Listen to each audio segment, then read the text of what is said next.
Hello everyone, welcome to my YouTube channel. আশা করি আপনারা ভালো আছেন। আজ অনেক দিন পরে আপনাদের মাঝে আবার আসলাম নতুন একটা গল্প নিয়ে, অনুগল্প। সো আপনারা সবাই শুনুন, আশা করি ভালো লাগবে। আর সবাই বেশি বেশি করে সাপোর্ট করবেন। আর যে গল্পটা এখন আপলোড দিতেছি এটা হচ্ছে আপনার বাস্তব জীবন থেকে নেওয়া। এখন সবাই বেশি বেশি করে সাপোর্ট করবেন। আর অবশ্যই অবশ্যই লাইক কমেন্ট শেয়ার করতে ভুলবেন না। চলুন তাহলে এই গল্পটি শুরু করা যাক। রুমে বসে ফোন টিপছি। এমন সময় আমার স্ত্রী মিতু তাড়াহুড়ো করে রুমে ঢুকে বলল, পাশের ফ্ল্যাটে নতুন ভাবিকে দেখে আসলাম। অনেক কিউট জানো, আর অনেক সুন্দর সুন্দর শাড়ি পরে। আমি মিতুর কথা শুনে আনন্দিত হয়ে হাসতে হাসতে বললাম, হ্যাঁ একদম ঠিক বলেছ, ভাবি সত্যি অনেক সুন্দরী, দেখতে একদম বাচ্চা বাচ্চা লাগে। তাছাড়া গলার নিচে একটা কালো তিলও আছে। সেদিন বিকেলে ভাবিকে দেখলাম খোলা চুলে নীল শাড়ি পরে ছাদে হাঁটাহাঁটি করছে। উফ, কি যে সুন্দর লাগছিল। মিতু চোখ বড় বড় করে আমার দিকে তাকিয়ে রইল। আমি যে কত বড় ভুল করে ফেলেছি সেটা আমি ঠিক ভালো করে বুঝতে পারছি। রাগে মিতুর সারা মুখ লাল হয়ে আছে। আমি কিছু না বলে মাথা নিচু করে বসে রইলাম। মিতু রুম থেকে বের হয়ে গেল। একটু পর রান্নাঘর থেকে দাটা এনে বলল, দেখো তো এটা ধার ঠিক আছে কিনা। আমি হাতে নিয়ে পরীক্ষা করে বললাম, একদম ঠিক আছে। আজকে ধার করালে নাকি?" মিতু দাটা হাতে নিয়ে বলল, হ্যাঁ, আজকেই করিয়েছি। আচ্ছা, এটা দিয়ে এক কোপ দিলে কি ঘাড় থেকে মাথাটা ভাগ হয়ে যাবে না? আমি বসা থেকে উঠে দাঁড়িয়ে বললাম, এসব কি ভয়ঙ্কর কথা বলছো? মিতু আমার শার্টের কলার ধরে বলল, পাশের বাসার ভাবির গলার নিচে তিল আছে, সেটা তো চোখে পড়ে। আর আমার যে ঠোঁটের নিচে তিল আছে, সেটা তো তোর কখনো চোখে পড়েনি। ভাবি নীল শাড়ি পরেছিল, সেটা তোর মনে আছে। আর আমি যে এই মুহূর্তে নীল শাড়ি পরে রয়েছি, সেটা তোর চোখে পড়ে না। ভাবির চেহারা বাচ্চা, আর আমি কি বুড়ি হয়ে গেছি? আমি মাথাটা নিচু করে বললাম, সরি বাবু।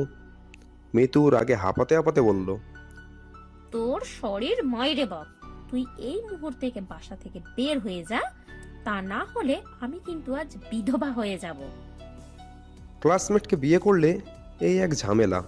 কথায় কথায় তুই তুকারি করে গালিগালাজ করে, আর যখন তখন মাঝরাতে বাসা থেকে বের করে দেয়। রাত কয়টা বাজে জানি না, কারণ আমার হাতে ঘড়ি নেই, সাথে মোবাইলও নেই। পকেটে হাত দিয়ে দেখি সিগারেটের প্যাকেট আর লাইটার আছে। জ্বলন্ত সিগারেট ঠোঁটে নিয়ে রাস্তার পাশে দাঁড়িয়ে মূত্র বিসর্জন দিচ্ছি। এমন সময় কেউ একজন পিছন থেকে বলে উঠল। দাঁড়িয়ে প্রস্রাব করা ঠিক না। আমি প্যান্টের চেন লাগাতে লাগাতে বললাম, প্যান্টটা অনেক টাইট তো, তাই বসে সঠিকভাবে মূত্র বিসর্জন দেওয়া যায় না।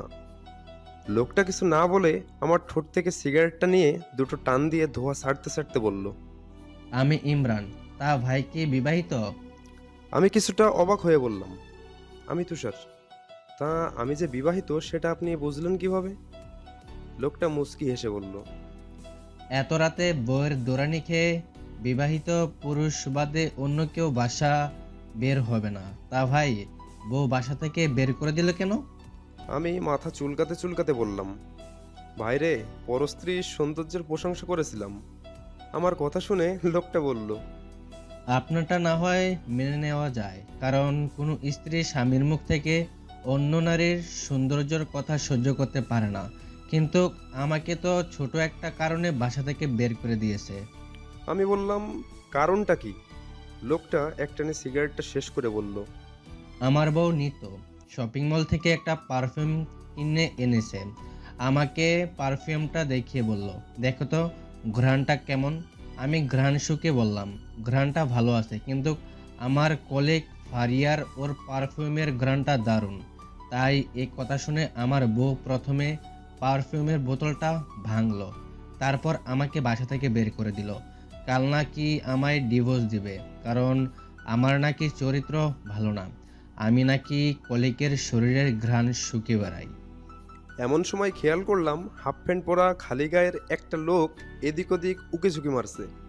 আমাদের দেখতে পেয়ে দৌড়ে আমাদের কাছে এসে বলল। ভাই, আপনারা কেউ কি সেন্টু গেঞ্জি পরেছেন? আমি বললাম, হ্যাঁ আমি পড়েছি, কিন্তু কেন? লোকটা বলল, ভাই, আপনার শার্টটা আমায় দেন, কোনোরকমভাবে আমার লজ্জাটা নিবারণ করি, তারপর সব বলছি।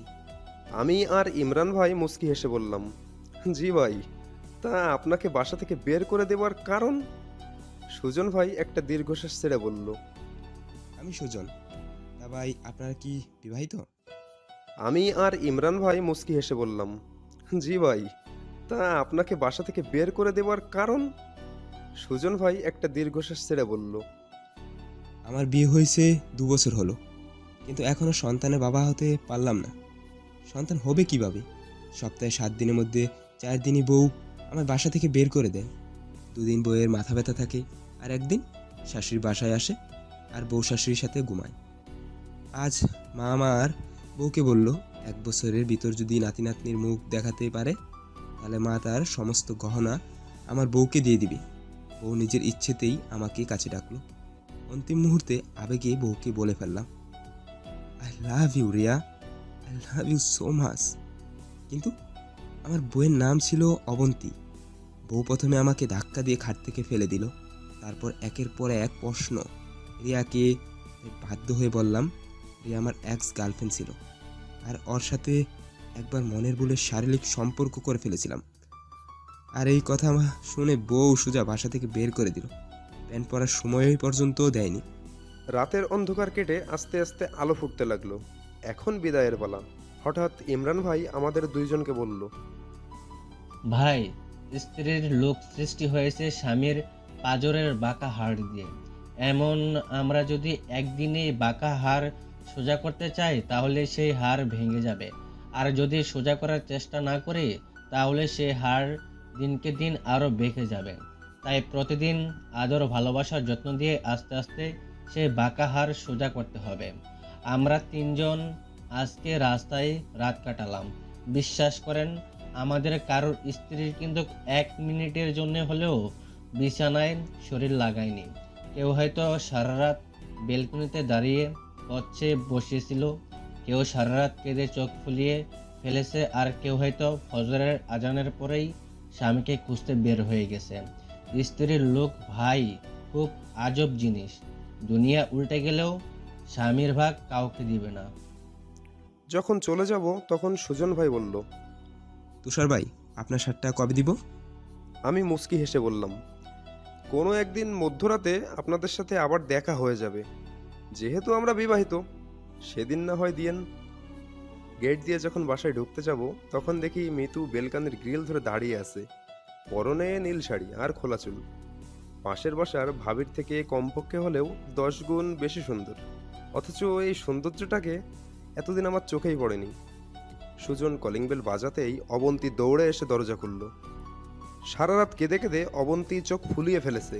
সুজনকে জড়িয়ে ধরে অবন্তী বলল, আর যদি কখনো রিয়ার নাম শুনেছি তাহলে কিন্তু খুন করে ফেলবো তোমায়।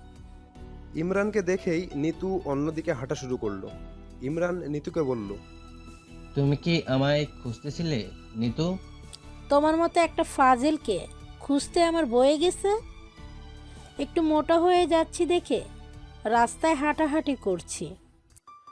আসলেই স্ত্রী কঠিন জিনিস, সারা জীবন সাধনা করলেও আমরা তা বুঝতে পারবো না। এভরিওয়ান, গল্পটি কেমন লাগলো আপনাদের? আশা করি ভালো লাগছে, আর আরও ভালো কিছু হবে। সবাই পাশে থাকবেন, সাপোর্ট করবেন, আর অবশ্যই অবশ্যই ডায়েরির পাতা চ্যানেলটি সাবস্ক্রাইব করতে ভুলবেন না। সবাইকে পাশে থাকার জন্য অসংখ্য ধন্যবাদ। সবাই এভাবে সাপোর্ট করেন। ওকে, তাহলে নেক্সট ভিডিওতে আবার দেখা হবে। সবাই ভালো থাকবেন, সুস্থ থাকবেন।